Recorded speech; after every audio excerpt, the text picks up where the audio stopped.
In the last 5 years, my team and I have helped e-commerce and retail businesses generate almost $500 million in attributed revenue. And one of the most expensive mistakes we see is brands setting next year's targets using forecasting models that look logical, but they break the moment you scale. By the end of this video, you'll know why most common forecasting methods are fundamentally flawed. You'll understand why forecasting spend from CPCs and conversion rates is unreliable, and you'll learn the better approach. First, we're going to show you the exact forecasting formula that most agencies use and the assumptions that it depends upon. Then I'll prove why those assumptions fail in real ad accounts. And then finally, we'll walk you through the model that we use instead. So let's dive in. This is the most common way that agencies will forecast your spend requirements in Meta and Google in conjunction with the revenue targets that you give them for next year. Now, the issue is it's fundamentally flawed. This is not a good way of forecasting, and we'll break down in this video why it is flawed and why you shouldn't trust forecasting with this methodology.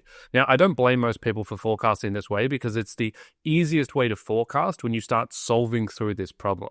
When you think about, okay, we need to get to X amount of revenue, how much advertising dollars should we spend?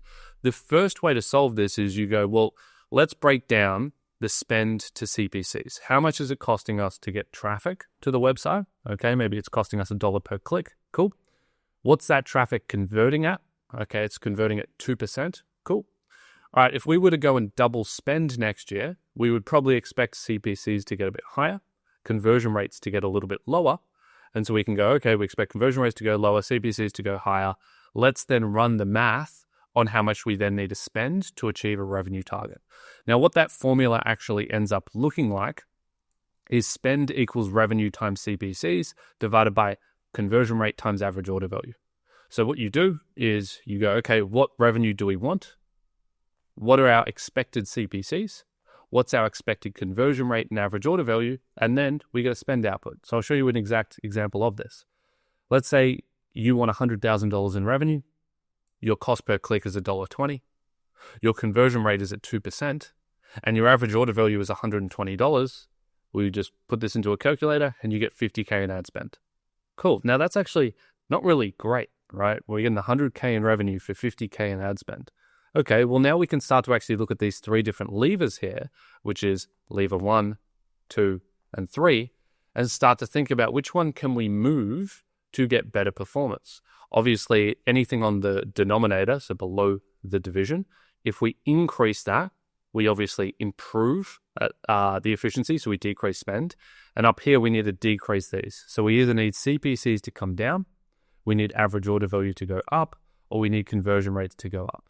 And that's generally always the case across any business, whether it's e-commerce, whether it's service-based, trying to get bookings, etc. If you can have cheaper traffic to site, at better conversion rates, at better average order value, you're obviously going to be substantially more efficient. The issue here, why is this forecasting model not a good model? Well, it's because it's reliant on three underlying assumptions. I'm going to simplify it down to two, but the three assumptions is you need to be able to figure out what the expected CPCs are. When we go on double budgets, what are we expecting CPCs to turn into? You need to also forecast expected conversion rates. So when we go and increase budgets, what do we expect conversion rates to hold at? And then the third assumption, which I'm not going to include, is expected average order value. The reason why I'm not going to include that is that stays relatively static over time. That's actually a very easy one to predict. These ones are very hard to predict and are very flawed in this model. So why is that the case? Well, firstly, expected CPCs. The idea here, the core assumption, is that CPCs are directly linked to performance. That isn't the case. You can take your store right now, and what you can do is create a table of all of your historical days, and you could put ROAS, you can put MER, you can even better put acquisition MER, and then you can put CPCs. And look at every single day and look for the relationship between CPCs and ROI. And what you will see is that there is no relationship pretty much at all, as long as you're within the bounds of normal, right? If you're on an extreme, right, a $30 CPC probably isn't going to be that profitable. Just like a 10-cent CPC probably isn't going to be that profitable because it's probably very poor quality traffic. But if you sit right in the middle, in the normal bound, if we go and put AMER here, and then we put CPCs, what you'll end up seeing when you plot this graph out, and I really encourage you to do this so that you can have confidence that in the fact that this is flawed, is that you'll just see dots everywhere. There'll be no clear real trend. And in fact, what you probably will see in most cases is that as CPCs increase, acquisition MER actually goes up. And the reason being is that you're getting better quality traffic, which is resulting in better efficiency. You actually always see this in November. CPCs are generally the highest in November. They're higher than October. They're higher than September. But you will see the best efficiency that you see all year because conversion rates are higher and average order value is higher. And so the issue is that these three metrics don't sit in static isolation, but they're directly correlated. As CPCs go up, conversion rates go up. As CPCs go down, conversion rates go down. They're directly linked, and therefore, CPCs in isolation are not directly linked to performance. There is, in fact, very little link, and you won't find that. You'll find that to be the case within your data set. So that's issue number one, is you're forecasting a metric that actually has really no correlation to performance or actual efficiency within the business. And so if you go and say, okay, we're at $1 this year, maybe next year, just due to natural inflation of costs and more people spending on the platform, we're going to go to $1.10. Well, okay, that might be the case, but conversion rates might also go up, or conversion rates might go down. Or in fact, why are we even forecasting this metric in the first place? Because it has no direct correlation to performance anyway. And what we really care about is what is our expected efficiency outcome, not what is our expected CPCs. I think everyone in the business would agree that they don't care what CPCs are as long as we're making a lot of profit and we can scale at the end of the day and we're efficient. And so if there is no direct correlation here, it doesn't make sense to forecast it. Now, what about expected conversion rates? Well, expected conversion rates has a similar issue. Conversion rates, other than them being very hard to predict over time, there is a clear delineation here between new customer conversion rates, and my pen isn't working, new customer conversion rates, returning customer conversion rates. What happens in most businesses is that as you continue to mature and your growth rate slows, your percentage of returning customer revenue on Shopify back end of the store will increase. And so if you're a really long-standing business that's been around for 10 years, you've acquired tons of customers, reality is that there's not many more customers to acquire. So a large portion of your revenue starts to become returning customer revenue. Great. Now, the nice thing about returning customers is conversion rate is higher. They bought from you before. If they're returning, they're probably returning to buy again. Therefore, you generally might have a higher conversion rate here. Maybe it might be like 4%. Whereas on new customers, you might set it something like 2%. And so what ends up happening over time is that as you get more and more returning customer revenue as a portion of total traffic on the site, what happens? Your average conversion rate trends up. And so what you see on fairly big businesses is that conversion rates might have used to have been 2%. Now they're 2.2. They're creeping up to 2.4, 2.6, getting slightly better every year. Now, that definitely could just be a function of tons of improvement going on the website, better understanding the offer, better resonating with the target demographic, etc.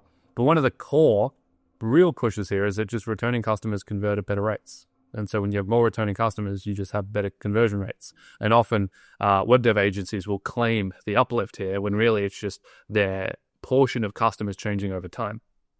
Okay, great. Well, if we know this, surely we can just forecast new customer conversion rate, returning customer conversion rate, use that in the formula. We've got our forecast. Issue is how do you get these numbers? There's no clean way to get these numbers without using some kind of attribution software. And then you have the issue that your forecasting model is based on attribution, which is fundamentally unreliable. It isn't a core axiom of truth that you should use in any forecast. You really want to avoid using attribution to forecast anything because it's just going to immediately put massive error bars on whatever you're looking at, because depending on what attribution model you're looking at, it's going to give you a different story. So you're really going to lack trust in the model if you can't trust the underlying assumption being used, which is an attributed figure. And because you have to use an attributed figure to have these numbers, conversion rate starts becoming very, very difficult to forecast, or it's just very unreliable to forecast. What's another issue with conversion rate? Well, it's that conversion rate, once again, by itself is not an indicator of performance, because you can go into the platform and decrease spend and prioritize very high intent audiences, and your CPMs will go up. So it'll be more expensive to place on the platform, meaning your CPCs will go up. But because they're higher quality users, your conversion rate will go up as well. And so conversion rate isn't necessarily tied to performance either. You can have better performance with better conversion rates, and you can also have better performance with worse conversion rates. And so because of that, because conversion rates, it's hard to link directly into the profitability of the business because these other factors can change asynchronously that therefore makes the actual conversion rate outcome irrelevant. It becomes not a great metric to be able to forecast. And so what ends up happening when you forecast with this kind of methodology is that you're always pretty much wrong, because the base assumptions is we're going to forecast CPCs and we're going to forecast conversion rate, but neither of them really matter at all. And so what is the better approach? Well, if we change this formula to revenue equals spend times ROI. This is ultimately like the only formula in paid media, or arguably in e-com, that actually matters, which is how much are we spending? What is the direct ROI on that spend? And so if we then go and change this formula because we want to figure out spend, if you're asking your agency, hey, what should we spend to hit this desired revenue target? We're talking about spend equals revenue divided by ROI. Now, we know revenue, we're trying to find spend, therefore all we need to forecast is returns. What is expected returns? Now, we also want to do this while not relying on attribution, because attribution has big error bars on it. Depending on what attribution model we're going to look at, we're going to decrease the reliability of the model. So how do we forecast ROI? Well, firstly, there's actually a flaw here, which is that forecasting total revenue generally isn't a great idea because there's two subcomponents of revenue that should be forecasted separately, which is new customer revenue and returning customer revenue. The reason why these should be forecasted separately is because they both have underlying levers that drive growth within them. For example, your returning customer revenue will not go up this year if your new customer acquisition went down last year. And so we physically cannot forecast this to increase if you've been acquiring less customers, no matter what you do in the business. And so because of that, if we're going and forecasting total rev on ROI, we're going to have a miscalculation because we're going to expect ROI to improve, which will improve rev, but a large portion might not go up. So firstly, we want to delineate.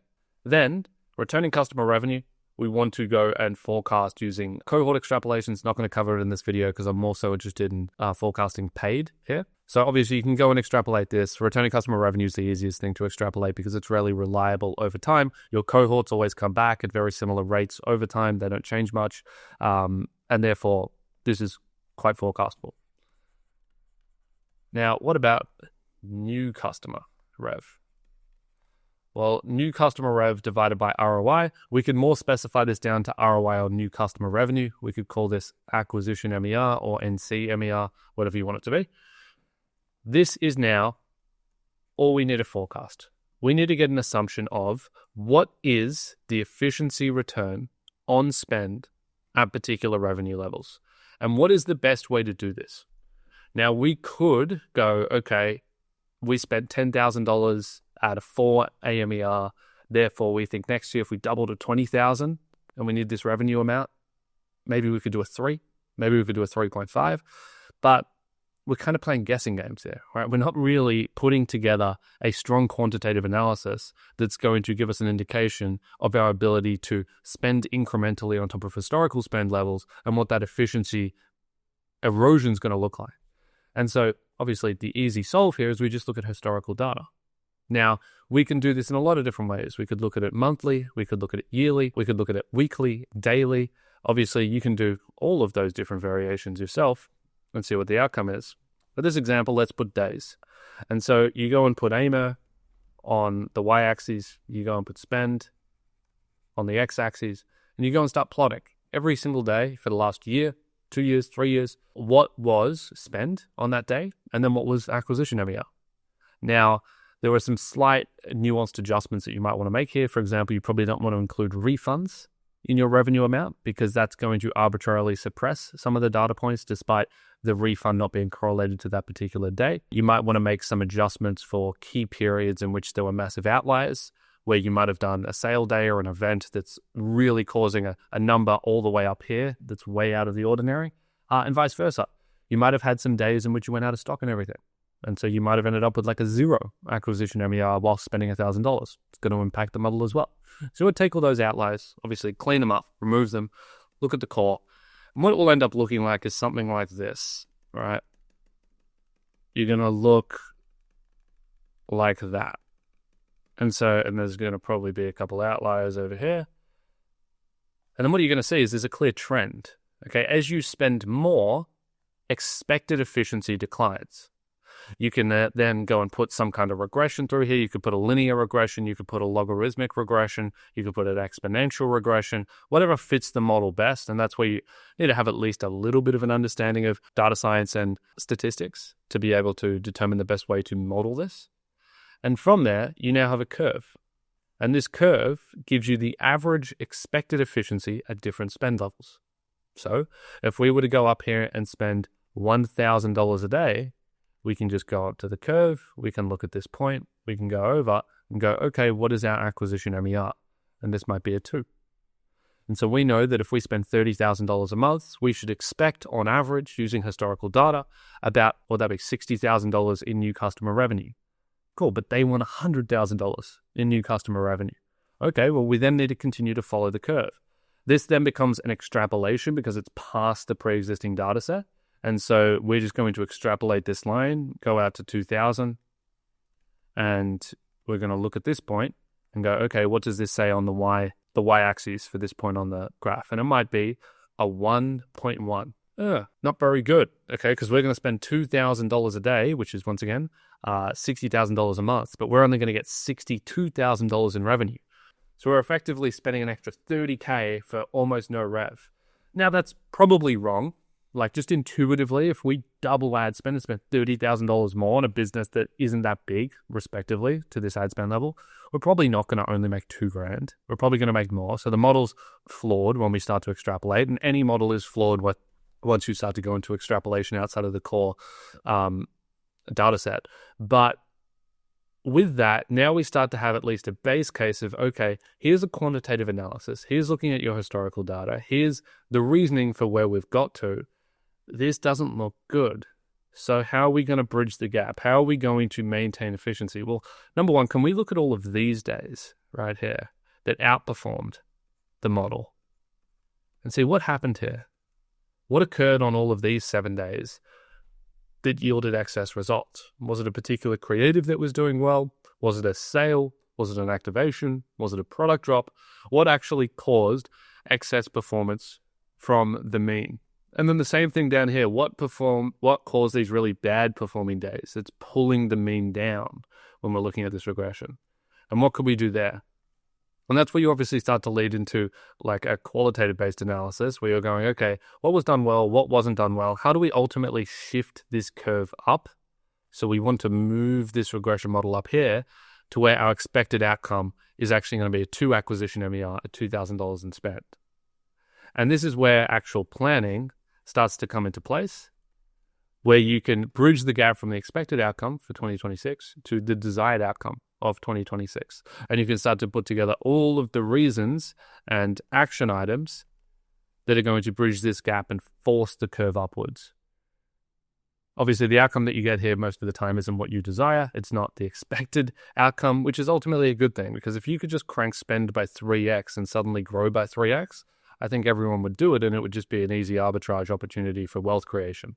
But the reality is that just cranking spend by 3x in any ad account most of the time doesn't yield just 3x in revenue. There's usually a list of things that need to be done, often difficult things that need to be done to be able to shift this curve up. And that's ultimately how you do drive value creation within the market. So just to recap where we started, most common flaw in forecasting is using this model. The reason why it's flawed is conversion rates and average order value have very little link to performance once you actually start to break it down, as they're all related to each other. There's also the issue of attribution when you go and try to extrapolate conversion rates.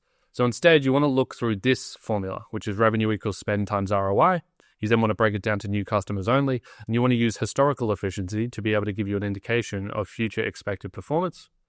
If you're not going to like it, you're going to have to bridge the gap by actually starting to list out action items and things that are going to change that's going to yield that delta.